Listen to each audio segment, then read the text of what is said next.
illness and his ultimate dying all became the venue for his teaching, which he was very consciously offering. And there was a blog, and periodically there would be some statements by him or by people close to him, some messages.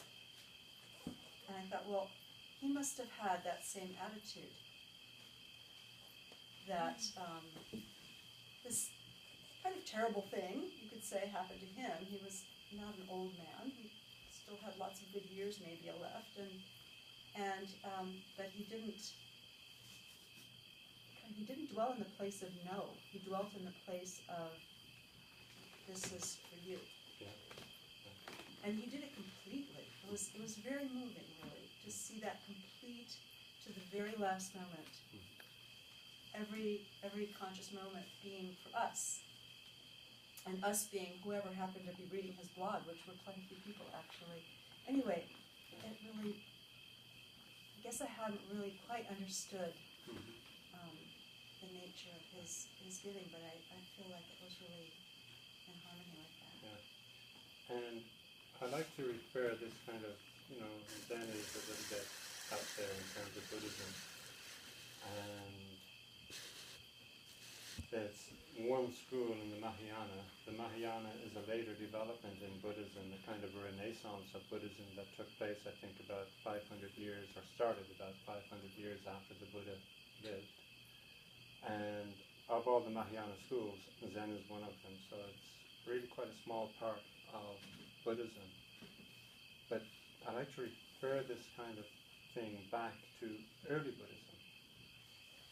So in very early Buddhism, Theravadan Buddhism, we often hear about the four sights. So there was the Buddha who had everything. He had 3 palaces, one for each of the seasons, to take the best advantage of the season. He had 3 seasons. And he was very wealthy, or his family was very wealthy. And his father didn't want him to experience suffering, so he kind of organized things that he wouldn't see the dog with the mangy old coat. Right? But still, curiosity killed the cat. And he wanted to see what life was like outside the palace, and he got one of the attendants to take him out. And this happened on 4 occasions. And on the first occasion, he sees somebody who is really ill. And he asks his attendant, what's going on here? He'd never seen illness before, so the attendant explains that this person is ill, and that sooner or later we'll all become ill. So this is like deflation, number 1. He goes back to the palace feeling dismayed and sober eyes or whatever, a lot of his youthful energy taken away. He goes out again and he sees somebody who is really old, suffering from advanced old age. This is what's going on here, because his father had managed to stage in the palace that he wouldn't see this kind of thing.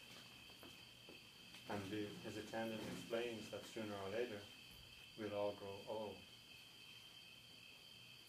And so again he goes back with this sense of, how can life have meaning if this is what's in store for us all? The next time he goes out, it's a dead person that he sees, a funeral pyre going by with all the mourning relatives. And his attendant explains that sooner or later we all die. I said, well then, and all our relatives will be kind of mourning us. And this really causes him to question what value, what meaning can life have if this is what's in store for us all.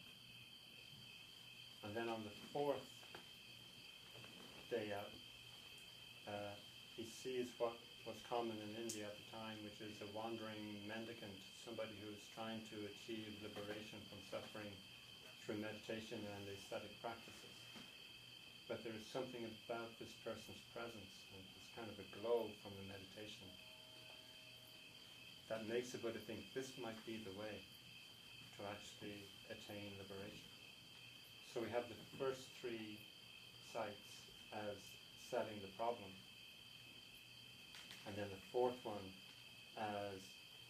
offering a possible path to a solution. So eventually he leaves the palace and takes that path. The rest is history. But these 4 sites, the first 3 in Theravadan Buddhism, become known as the 3 messengers. So thinking of the dog, why does he wear this mangy old coat? The 3 messengers are the reminders of the need to practice, reminders of the need to achieve freedom. Otherwise, when we become caught up in old age, disease, sickness and death, we'll really feel that they're like claws digging into us unless we have attained some degree of freedom. So the people and the beings whom we see as suffering from old age, disease, sickness and death, they become messengers, the 3 messengers, reminding us to practice. And in my kind of studies or my practice, I really got to see this as, rather than him going out and seeing 3 ordinary people, he went out and then he saw 3 bodhisattvas. So that's,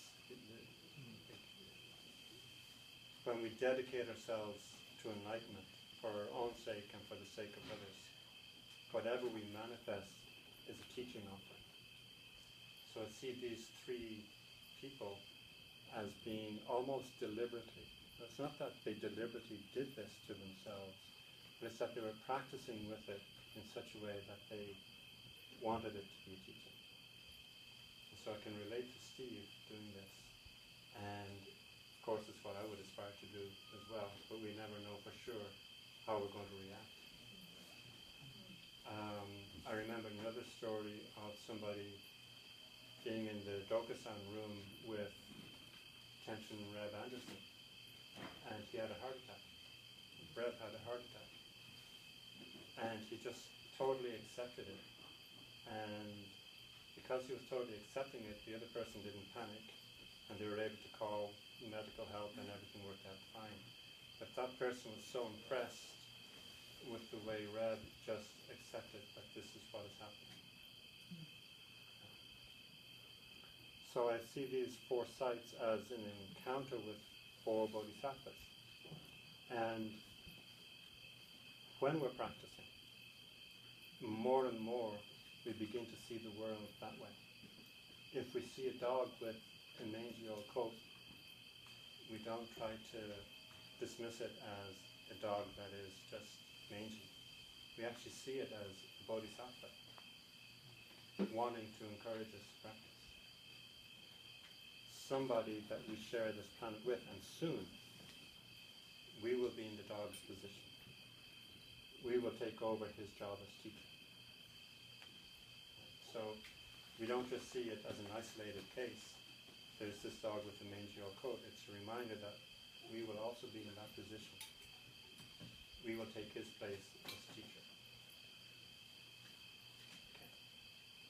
I'm hearing bells, kind of supposed to be sending us all off to sleep. And maybe 1 or 2 more questions, if there are 1 or 2 more questions. Spring, one of the things that we prayed about was to be free of the duality of life and death. Yeah, the meditation on loving kindness. Why do we want to be free of this duality? Well, if you don't want to be free of this duality, that's perfectly okay. But we want to be free of it because being caught up in it is suffering.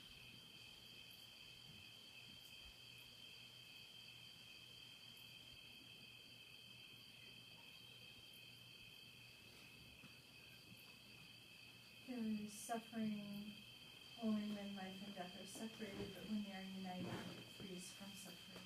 Yeah. Yeah. When we see things in a non-dualistic way, suffering is no longer suffering.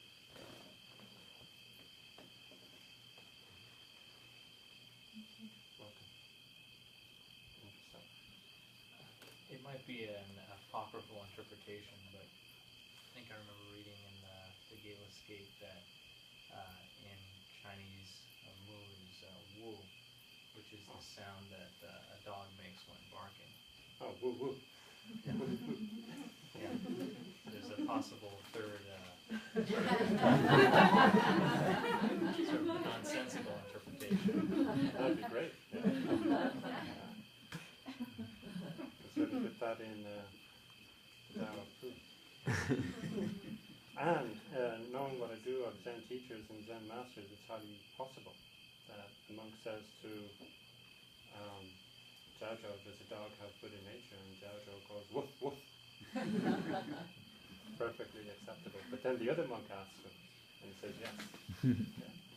So maybe that's something else.